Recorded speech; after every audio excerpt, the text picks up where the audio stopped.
and welcome to Craft with Sarah and day 7 of the card making countdown, where I'm sharing a brand new card making project with you to make with your Cricut over 14 days. Today we are making dimensional box cards. These are a great fun fold to make because they fold perfectly flat to go in your envelope, but when they come out, the sides pop out to make something dimensional that you can add lots of pictures and embellishments and general crafting joy to. I've included this pre-made design with today's project, so first up we'll follow along to see how to make this card exactly.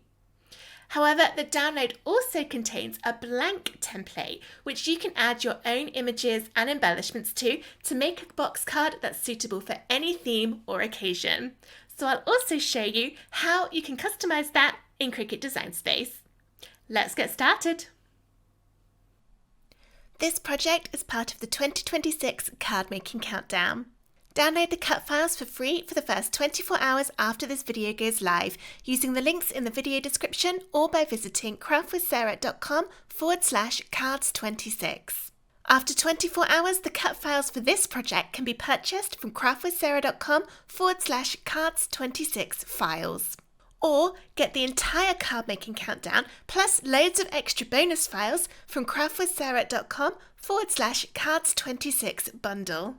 The download comes in a zip folder. You need to unzip this before uploading the SVG files into your cutting machine software. For instructions on how to do this, visit craftwithsarah.com/help and choose Cricut, Silhouette or Scan and Cut. Within there are dedicated help guides on topics such as how to upload SVGs, how to modify them to make custom projects, framing tips, and how to cut cardstock with your type of machine. If you have any questions, email hello@craftwithsarah.com.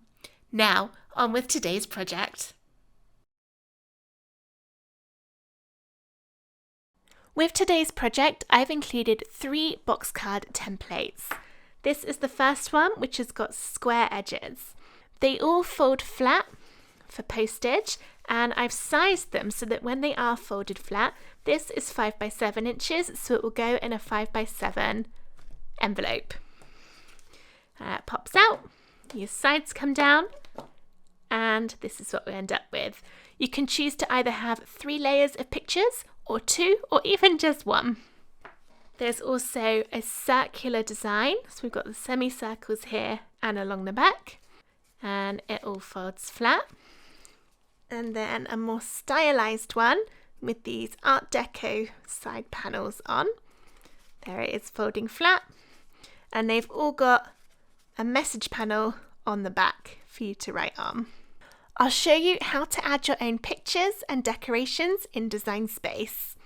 Also included in the download folder is this pre-designed gnome card. So look at those cute little birthday gnomes. You've got those too, and the hills and the clouds on the background. But I've included the gnomes and all of the background elements separately as well. And that's what I'm going to use to show how to turn the blank template into one that's got your own pictures in it. So let's go straight into Design Space and see how to do it. I've loaded the square box card template and also the gnome design elements into Cricut Design Space. The gnome card does also come as a completed card design with everything already sized, but I wanted to show you how you can use your images on the card designs, so I'm going to do it all from scratch again in this video. You can follow along with the exact same gnomes as they are in the download folder or use your own images. First up, let's take a look at the card template. There's a green box at the top that tells you the size that this should load in at. Click on the card design and then press the size button and check that that matches what's in the green box. 12 by 14 in this case, which is correct. If yours is different, change it so that the size of your card matches what's in the green box. Ungroup the layers by pressing the Ungroup button at the top of the Layers panel. Then click onto the green rectangle and delete it. All of the cards go together in the same way, and we need to do the same kind of formatting with them. There are 3 tabs included on the designs to add up to 3 levels of pictures within the card. For this one, I'm only going to do the 2 gnomes as my layers, so I can delete one of them. The reason one of these is vertical is just so it fitted in better it won't actually be displayed vertically within your card. But I use these two. And then we've got all of these little bits here to cut from pattern paper or whatever colour you like, and then the darker bits behind to cut from a solid colour.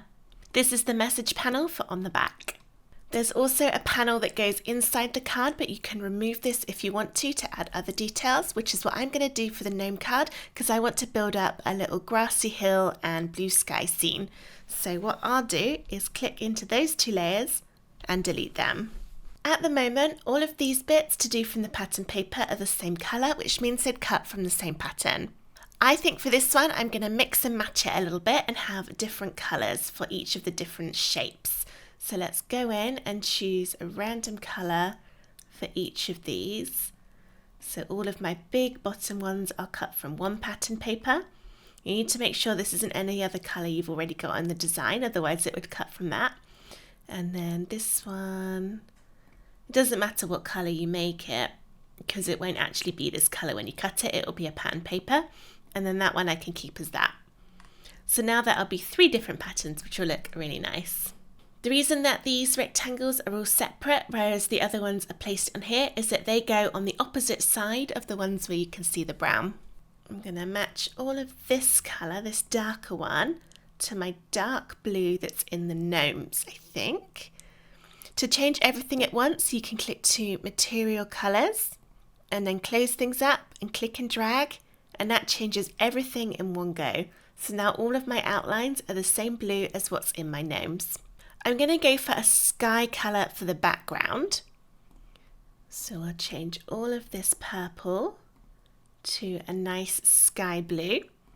Again, now that we've done one, we can drag everything else into that colour once we find it.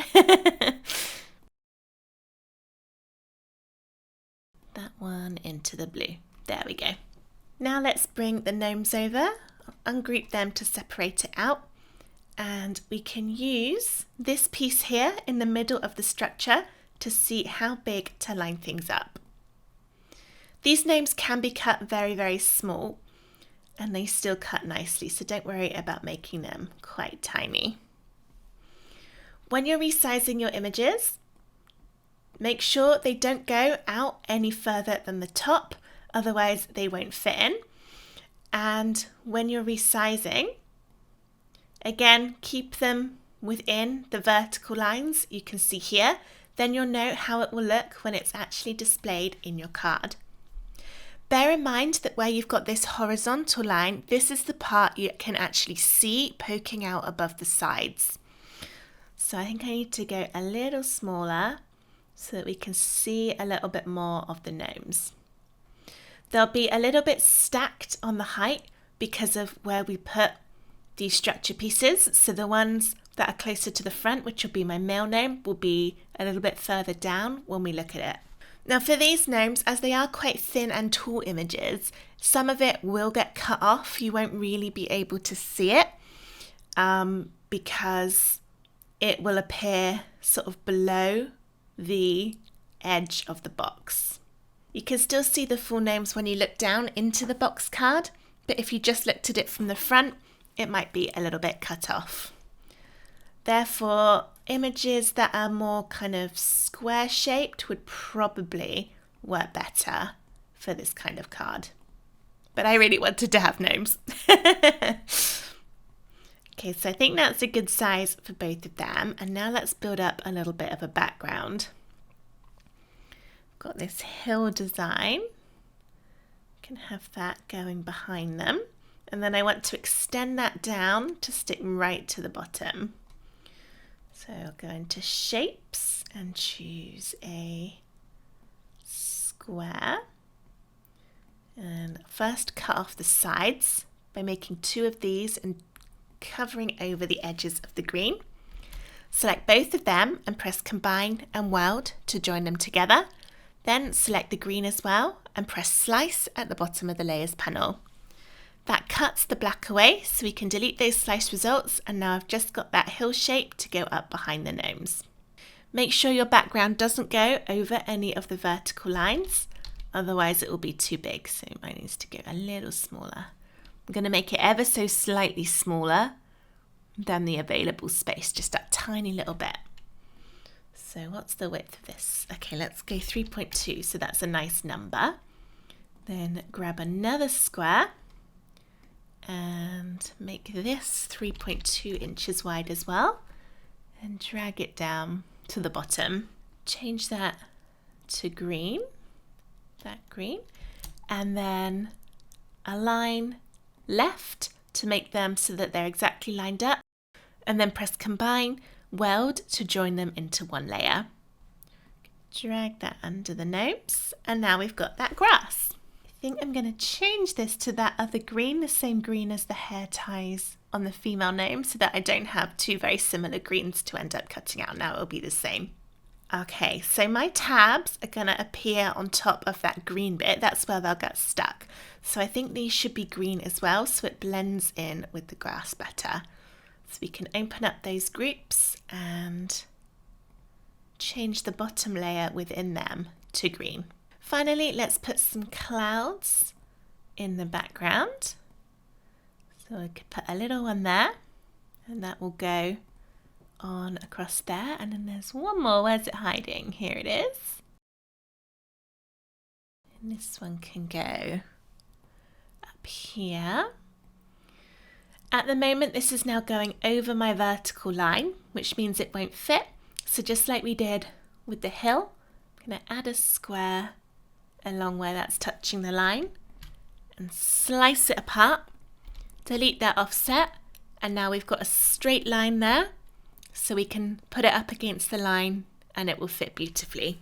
That's my card layout all done. Now I need to format the score lines. First, we'll do the tabs. Click on one of them and click the chevron arrow if you haven't already to open up the group. Click to select just the top layer within there, which looks like two little vertical lines. Under the operations menu, change that to score.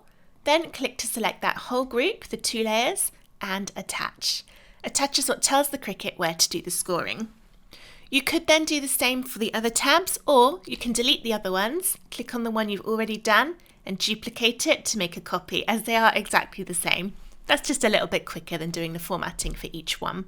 There are also lines to change on this one, so click your main card layer, the big light blue one, and within this group, click the top layer again, change it to score, click to select that group, and attach. And then finally, this piece, the same thing, open up the group, click the top layer, change it to score, click to select the whole group, and attach. And that is now everything ready for me to cut out. Give your project a save so that you don't lose all of your hard work. Connect to your machine up here and then press make. That will separate out all the colours for you. You can change the paper size in the drop down on the left, and if you want to, you can click and drag to move things about and rotate them around to use up less space on your cardstock.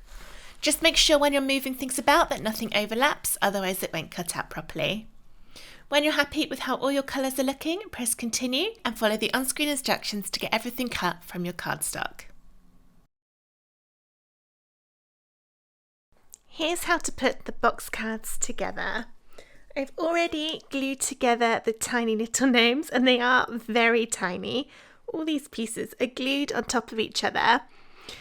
If you look in the download folder for this project, there's assembly guides for both the male and female gnome to show the order to stick all the pieces together in. I've also already glued all the pattern paper pieces to the mats underneath, including my message panel for the back of the card. Let's start with the assembly. Take your largest structure piece, which has two slits in it, and position it so that the slits are at the top. There's a score line here that joins this slit to the edge, and one here that joins that slit to the edge. There isn't one in the middle because this is the back piece. Fold down your two side bits along the score line. If you've got a brayer tool, a scraper tool, a rolling pin, a bone folder or something similar, you can go down the folds to make them nice and crisp. Done the left one. Now onto the right one. There we go. Then there are two score lines that are vertical that go down here and here. These will be folded the other way, so these will be mountain folded away from us. So the point of the fold comes upwards like the tip of a mountain, and that's the same for both left and right. And we've ended up with this kind of shape. Select this piece and the horizontal score line will be folded towards you like that, and the two tabs down the left and the right will be mountain folded away from you. I didn't mean to just throw it across my work surface. There we go. Open it up and then add glue down one of the tabs so that you're nearly up to the score line, but not quite, so that we allow for some of that glue to be smushed out a bit. The glue I'm using is Barely Art glue, but I also like Kalal. The reason I like these two glues is they don't bend or wrinkle the card like some glues can do. Take the main structure piece and glue it over there so we line it up with the score line. And push down so it's got a good stick on it. We then want to leave this to dry before we fold it all upwards. So while that's happening, we can do the tabs on the inner pieces. You might have 3 of these depending on how you have designed your box card. The gnome one only has 2 though. These have got a score line down each side. It's really hard to see on these bits of card because I've used textured card, which is very good at disguising those score lines. As long as you fold them both in the same direction, that's okay. And the same on this one. Again, we're folding in the same direction, like that. Now this has had some time for the glue to dry, we can start putting together all of the pieces on top. If you're looking at it so that you can't see the joining tab where you glued, this will be the outside of your card. If you're looking at it the other way around and you can see the bit here where we overlapped to glue it, this is the inside of the card. I'll start looking on the outside. The message panel goes down the side that doesn't have the score line along the horizontal.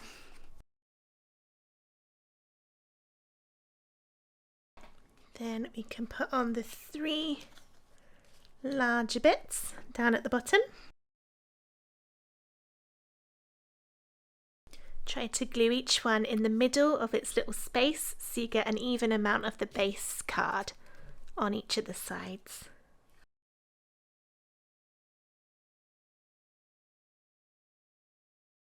Then we've got the 3 smaller rectangles that go here.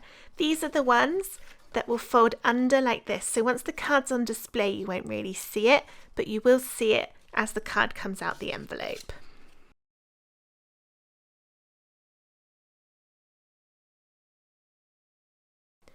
Now we can turn over and do the other side.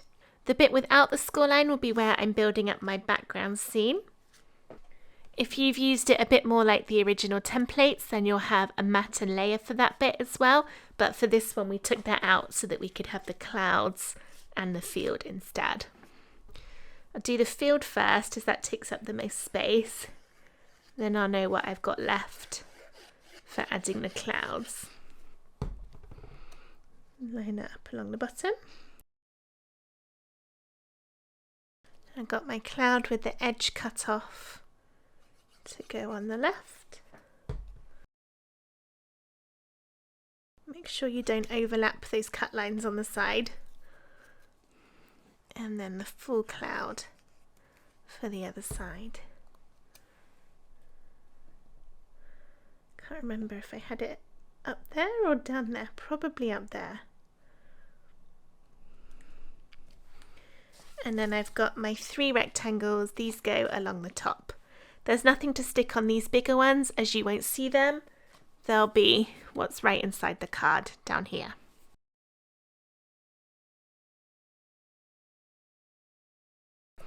Oops, I smushed my glue out a bit there. Let's tidy that up. Okay, now we can bring this round to make our finished box shape. Fold the sides round and you've got the tab on one side. Add your glue to the top.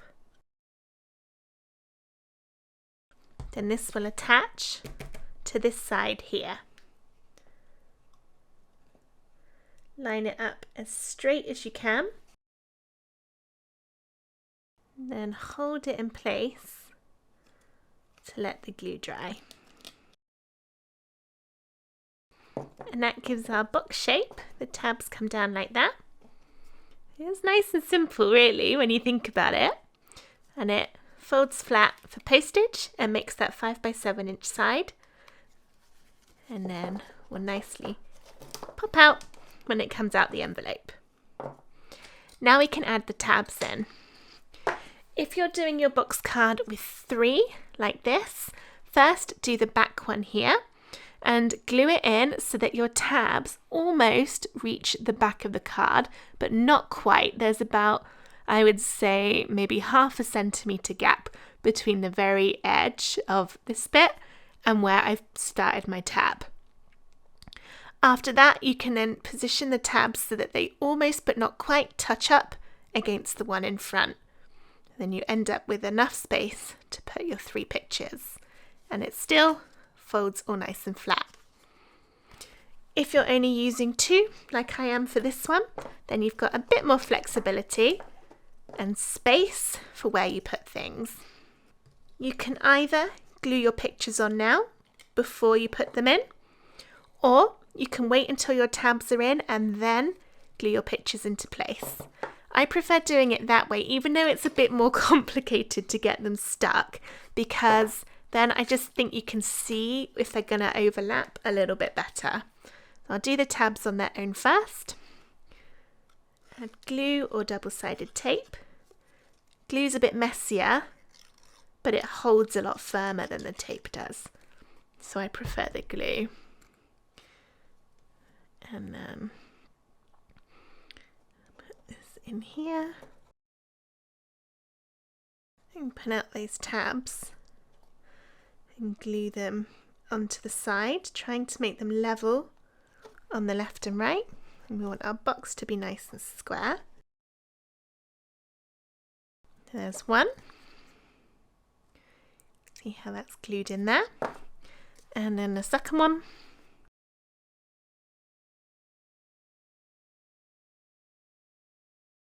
And now that's both of those in there. Then we can fold it out. You might find when you try this that your inside bits bend outwards and don't go flat to start with. If that's the case, try folding it the other way. Now I'm going to stop what I'm doing now because I can see as I fold that, my tabs are coming unstuck where the glue isn't quite dry yet. So I need to just give that a moment before I start folding it up. I don't want all those bits to come off. So we'll do the folding at the end. We'll do the gnomes first. I can't remember which way round I had them in Design Space. So we'll just play about with how it's looking here. When you're gluing them in, you don't want anything to come out so it would be taller than the back of the card. Otherwise it won't fit in a 5x7 envelope. I'll put some glue on the back of my gnome. And glue her in there. And then a male on the other side at the front. I've put her on the left and him on the right so that they don't completely cover each other up. That's so cute. I love how they look. You probably could have glued the tabs a little bit further down so they're not so visible, but I think they are still looking nice as they are. Okay, that glue should be dry now, so let's try it again, and it's still sort of curling up, so we'll try it the other way. Just help those score lines a bit if you need to. You can flatten it out, and the more you do it, the more it realizes what you want it to do. And eventually, so now after I've done it a few times, it's now going in completely flat. And it might not do it in both directions, so that direction is still not going flat, but that's okay. When you put it in the envelope, just fold it flat in the way that it's naturally going, which for me is that way round. When someone takes this out, it will look like this, and then a little quick pop, fold the sides down, and then we've got our beautiful gnome scene in there. Look how cute they are. And you've got your message panel to write on the back. You can fold the card down, nope, that way around, to write your message. I love these box cards. They're so versatile and you could put so much on them. And you've got the option of all the different templates for all the designs, so you can be truly creative with whichever one you want to use. I hope that you enjoyed this video on how to make box cards with your Cricut machine. If you did, please give the video a thumbs up and subscribe to my YouTube channel for loads more Cricut crafts and card making fun. I hope to see you again tomorrow for day 8 of the card making countdown. But for now, thank you so much for watching. Bye!